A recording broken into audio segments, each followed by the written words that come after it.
Zee 24 तास एक पाऊल पुढे। सामान्यतः शिक्षण, भाषा आणि गरिबी हा अनेकांच्या मार्गातला अडसर असतो। मात्र नंदुरबार मधल्या रेखा चौधरी यांना भाषेबरोबरच सामना करायचा होता श्रीमंतीमुळे होणाऱ्या टीकेचा। पाहुयात खेड्यात जन्मलेल्या नवदुर्गेची ग्लॅमरस स्पा क्षेत्रातील उत्तुंग भरारी।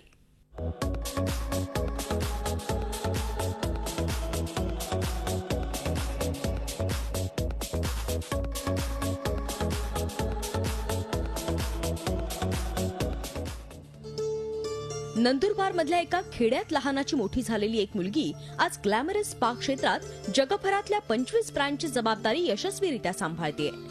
स्वतःच्या स्पा थेरपीचं आणि स्वतःच्या करेसाया स्पा चेनचं जगभरात पेटंट मिळवणारी ही एकमेव भारतीय महिला म्हणजे रेखा चौधरी। एक मोठी ब्युटिशियन व्हायचं रेखाजींचं लहानपणापासूनच स्वप्न होतं। वयाच्या 14व्या वर्षीच त्यांनी पहिला मेकअप केला।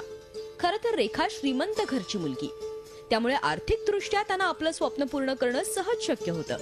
मात्र त्यांच्या मार्गात अडथळा होता तोच मुळात श्रीमंत घरची असण्याचाच। 18व्या वर्षी रेखाजींचं लग्न झालं आणि श्रीमंत घरातल्या मुलींकडे बघण्याचा लोकांचा दृष्टिकोन रेखानी पहिल्यांदा अनुभवला। मला अजूनही आठवतं माझं लग्नानंतर, कारण मला गावातच दिलं गेलं होतं सुरुवातीला। तर मला लग्नानंतर माझ्या पहिल्या दिवशी हळदीच्या दिवशी हळद फेडतात आपल्याकडे गावी, आणि त्यावेळेस बाकीच्या सगळ्या बायका, गलीतल्या सगळ्या बायका जमा झाल्या होत्या, कारण त्यांना कळलं होतं त्या दिवशी मी पुरणपोळ्या टाकणार होती, खापरीवरच्या पुरणपोळ्या टाकणार होती। आणि त्यांना जसं कळलं की त्यांना विश्वासच बसत नव्हता। अरे ही तर घोड्या गाड्या चालवणारी मुलगी, ही तर गेम खेळणारी मुलगी, ही काय करणार म्हणून बरेच, आणि श्रीमंत बापाची मुलगी, लाडकी मुलगी असं म्हणून त्यांचा जो माझ्याकडे बघण्याचा दृष्टिकोन होता। आणि अक्षरशः मला आठवतं मी मध्ये बसलीये, पुरणपोळ्या करते आणि आजूबाजू सगळ्या बायका उभ्या आहेत। हा झाला घरकामाच्या बाबतीत लोकांचा गैरसमज। श्रीमंत घरची असल्याने सर्वसामान्य मुलींप्रमाणे ब्युटिशियनचा कोर्स करणंही रेखासाठी अवघड होतं। ब्युटिशियनचं काम म्हणजे न्हाव्याचं काम म्हणणाऱ्या खेड्यातल्या लोकांच्या टीकेचं दडपण रेखाजींवर कायमच होतं। माझं पहिलं ब्युटी पार्लर ओपन केलं, एंजल ब्युटी पार्लर नावाने। आणि ते करत असताना मी गावातनं म्हणजे शिरपूरवरनं धुळ्याला मी शिकायला जात होते।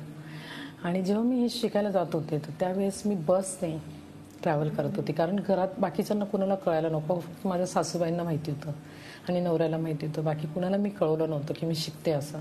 कारण काय असतं, काय काय वेळेस ना चांगल्या घरातनं आल्यानंतर ह्या गोष्टी करताना तो एक प्रॉब्लेम वेगळा असतो, आणि ज्याला नीड गरज आहे ती व्यक्ती ते शिकताना एक वेगळा प्रॉब्लेम असतो।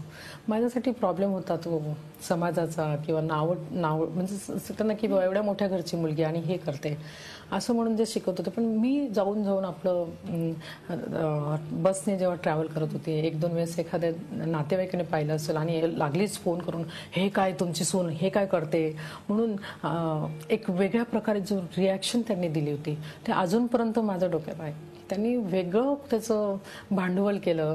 असे भरपूर म्हणजे असे वेगवेगळे भरपूर प्रसंग आले की लोक त्याला वेगळ्या दृष्टिकोनातून बघत होते।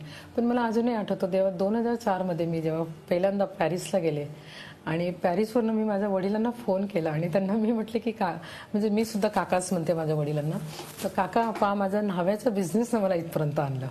सुरुवातीला सासरच्या मंडळींचाही त्यांना विरोध होता, मात्र रेखानी त्यांना आपलं म्हणणं पटवून दिलं आणि मुंबईतल्या काही महिन्यांच्या प्रशिक्षणानंतर रेमी ल्युयर या कंपनीचं भारतासाठी वितरण मिळवलं।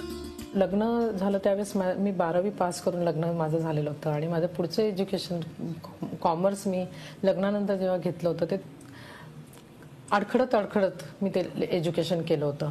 आणि त्यामुळे साहजिक आहे ते लोक डिग्री बघत होते। मी पटवून देण्याचा प्रयत्न करत होते की माझी डिग्री बघू नका, माझं इच्छा शक्ती बघा तुम्ही, मला जे करायचं आहे ज्या पद्धतीने मी पटवून देत होते त्या पद्धतीने त्यांना जाणवलं। मार्केटिंग मी कशा पद्धतीने करू शकते हे सगळं त्यांना जाणवलं, आणि त्यानंतर त्यांनी होकार दिला, आणि तो माझा एक टर्निंग पॉइंट मला जाणवला की आता मी मागे बघणार नाही।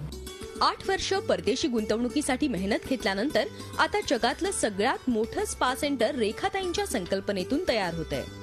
मात्र परदेशात उद्योग विस्तारताना सगळ्यात मोठा अडथळा होता तो इंग्रजी भाषेचा। मी जेव्हा बॉम्बेला आले तर मला काहीच येत नव्हतं, इंग्लिशचं मला गंधही नव्हता। लिहून ऐकून ह्या पद्धतीने माझं स्वतः मी डेव्हलप केलं आणि माझं एक मनाचं ठाम निश्चय होता, मी कधी लाजले नाही कुठल्याही गोष्टीला. आपल्या देशात स्पा बद्दल असलेला लोकांचा दृष्टिकोन बदलणं हेही रेखाजींसाठी एक चॅलेंज असतं. युनिसेक्स जर स्पा तुम्ही बघितलं, जिथं पुरुष स्पामध्ये येत असतील तर सुरुवातीला त्यांच्या डोक्यात काहीतरी वेगळ्या कल्पना असतात किंवा स्पा म्हटलं की एक मसाज सेंटर हे त्यांना वाटत असतं. आणि बायकांचाही दृष्टिकोनातून काही काही ठिकाणी जर छोट्या म्हणजे मेट्रोपॉलिटन सिटी सोडून जर बाकी ठिकाणी जर आपण गेलो तिथं स्पाचं कन्सेप्ट किंवा thinking about the spa is completely वेगळं आहे. की त्यांना तेच वाटतंय अजूनपर्यंत की हे मसाज सेंटर्स आहेत आणि त्याच्यात काहीतरी चुकीचं चाललं आहे असं प्रत्येकाचं डोक्यात असतं. तर बऱ्याच वेळेस मला म्हणजे एक्सप्लेन करावं लागतो किंवा त्यांना सांगावं लागतं, कम्प्लीट त्यांना डेफिनेशन द्यावं लागतं. ॲक्च्युअल बघणार स्पाचं मिनिंग आहे सोलर प ॲक्वा, म्हणजे पाण्याच्या माध्यमाने आरोग्याची देखरेख करणं. सगळ्या अडथळ्यांवर मात करत पुढे जाण्यासाठी रेखाजींचा एकच मंत्र आहे.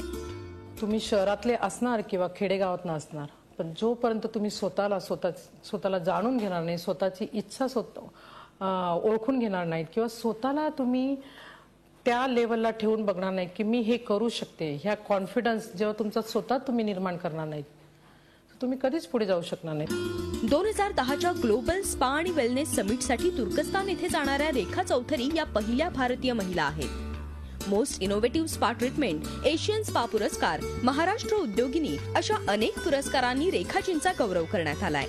भाषा आणि समाजाच्या टीकेचा अडथळा पार करत आत्मविश्वासाच्या जोरावर या नवदुर्गेने मिळवलेलं हे यश सगळ्याच स्त्रियांसाठी प्रेरणादायी आहे.